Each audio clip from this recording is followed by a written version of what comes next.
Hello everyone, welcome back. In this video, I'll show how to reduce background processes in Task Manager in Windows 10/11. Let's get started.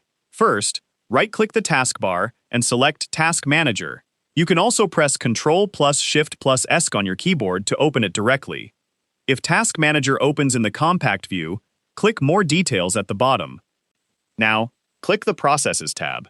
Here, you'll see all the apps and background processes currently running on your PC. Look through the list and find any apps you're not using that are consuming a lot of CPU, memory, or disk resources. Select the app, then click End Task in the bottom right corner. Be careful not to end Windows system processes or apps you don't recognize, as this may affect your computer's stability. To reduce background processes every time your PC starts, click the Startup tab. Select any unnecessary startup program, then click Disable.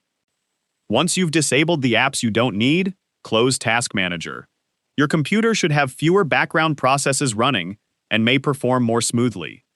That's it. Thanks for watching.